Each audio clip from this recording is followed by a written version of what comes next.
The Green Bay Packers are trying to negotiate a reconstructed contract with Aaron Rodgers with the goal of creating salary cap space. Rodgers is in the middle of a 4-year, $134 million contract extension he signed back in 2018, and he's under contract through 2023. Currently, the three-time MVP accounts for $37.5 million against the Packers salary cap for the 2021 season. That leaves the team with only $3.8 million in space. They need some more in order to sign some free agents and their rookies after the draft. So what could a new contract look like? We have the perfect man to ask. Let's welcome in Jason La Canfora. So, JLC, what could a reconstructed contract with the Green Bay Packers look like for Aaron Rodgers? Well, it's going to start at about $40 million a year, I can tell you that much. We're talking about the reigning MVP. We're talking about someone who, I mean, sure, creating some cap space for the Packers is nice and all, but he's a bargain with where quarterback salaries have moved to now a couple of years since his last extension. And any contract conversations with Aaron Rodgers are going to have to involve adding new years. A couple of them would be, quote unquote, perhaps real years. And others would be voidable fake years that are there just for the purposes of salary cap. And getting those numbers down and being able to take a base salary, give him some of that or most of that money up front, and then spread the prorated signing bonus over a number of years. Right now, with just 2 years remaining, you can't get a lot of savings doing anything that way. So they've got to add term. When you talk about adding term, this is someone who, whether he's a Packer or whether he's traded by that point, is going to want to have a contract that's commensurate with the way he's playing. And that's north of $40 million a year.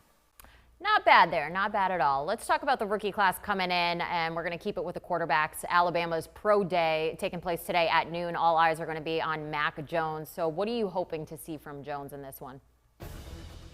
Yeah, I think Mac Jones has cemented himself as a first-round quarterback. Could he show off, some degree of arm talent that notches him a little bit up in the eyes of some evaluators? I guess so, but this is a team that played a lot of football last year. There is a large sample size for Mac Jones, especially versus someone like a Trey Lance, for instance. He did it week after week after week, and playing in the best conference in America. And again, I haven't talked to a GM or a personnel guy or a scout who doesn't have him penciled into the first round. Maybe it's a little higher. But regardless, he and those receivers are going to be playing on Sunday, and they're going to not have to wait that long to hear their name called about a month from now. Yeah, the draft begins on Thursday, April 29th. We're going to go back to the pros now. It was a busy offseason in New York in general. Which team do you think has been more productive and successful over the last few weeks, the Jets or the Giants? Well, I certainly like where the Jets are positioned much more than the Giants. The Jets have uber flexibility here. If they move off their quarterback, which they likely will, they're going to get something in trade of value. They've got, the third pick and the 23rd pick. They still have a lot of cash and cap reserves at their behest if they need to tap into it. I like the structure of some of their contracts, what they did there with a Carl Lawson, with a Corey Davis, more than I like what the Giants did, where, frankly, I don't know who the Giants are bidding against at this point. I think Kenny Galladay is the better receiver. But $36 million for 2 years is a lot of money at a time when no one else had more than maybe 12, 13 tops on the table. That $5 million difference there can cost you other players, and that's a roster that needs a lot of help. But Dory Jackson, he was not good. I mean, frankly, he was really bad when he came back from injury, to the point where a Titans team already depleted in the secondary decided we can't pay him that kind of money. He goes out there into the late in the second wave of free agency, and the Giants basically say, yeah, we're going to give you everything you could have got in Tennessee and then some. This is a guy who hasn't got his hands on the ball a whole lot.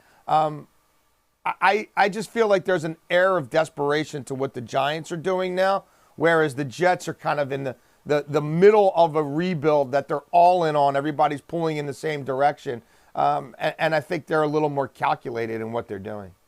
All right. Big moves in New York, that's for sure. Either way. All right, JLC, thank you so much for your time. We always appreciate it. Want a sports network that delivers everything that matters about the game? The highlights, the picks, the instant analysis. No yelling, no fake debates, no politics. Hit the subscribe button and never miss a moment.